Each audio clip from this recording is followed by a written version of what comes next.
the valedictorian of the class of 2015, Brown Sisson, who will present his remarks again after I have given him a plaque recognizing this accomplishment.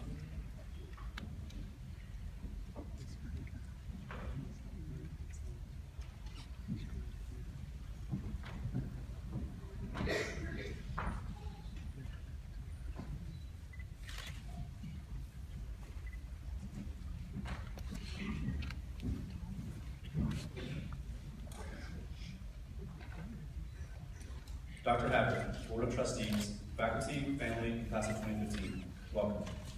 It is truly an honor to be speaking to all of you this evening. My fellow classmates, before I begin, I must admit to you that I was tempted to treat this speech the way most of us approached our assignments late in the year as senioritis set in. That is, I really wanted to put it off.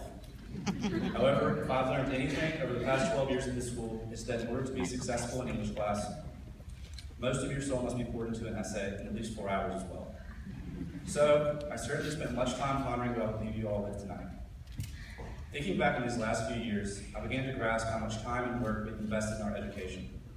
How could any of us forget the countless hours spent on freshman biology projects, such as WV squared and the creation of an oversized cell? Or how about the days and even weeks dedicated to making timelines in European history sophomore year? By the end of our 12th grade year, we have all completed just under 10,000 hours of school. And that doesn't take into account the grueling hours of studying and homework. Nor does it consider the time that students commit to their extracurriculars and service projects, which add a few more hours a week to our busy schedules. And let's not forget preparation for standardized tests and other provisions required for college applications. It is certainly safe to say that school, especially the UMS-Wright, is a lot of hard work. So in realizing this, I urge all of us to set out to achieve something great in order to prevent all of this hard work from going to waste. After 14 dedicated years, tens of thousands of hours, it would be inconceivable not to put what we have learned to use. In essence, it is as if we have all made a fortune in the past 14 years. And easing off now essentially would be like burning all the money. Instead, I challenge you, class of 2015, to find something you love.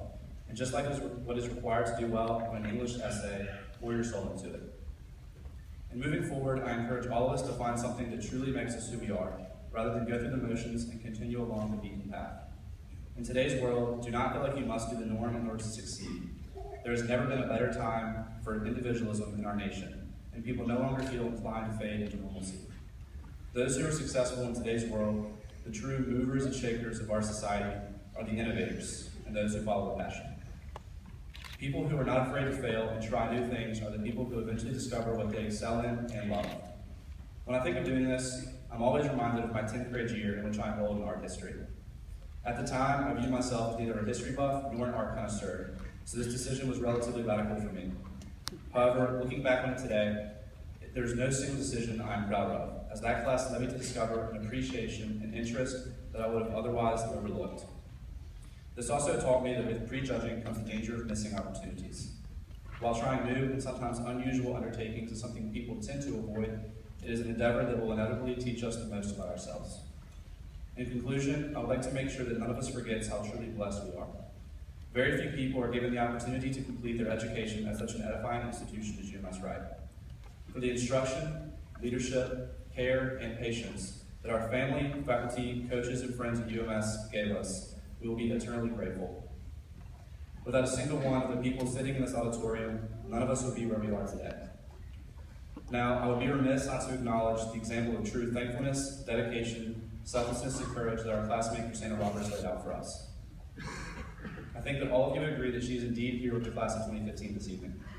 In the words of Christina and 2010 valedictorian Drew Ferguson, I feel confident that all of us have a promising future, vibrant, rewarding, and bathed in sunshine and yellow.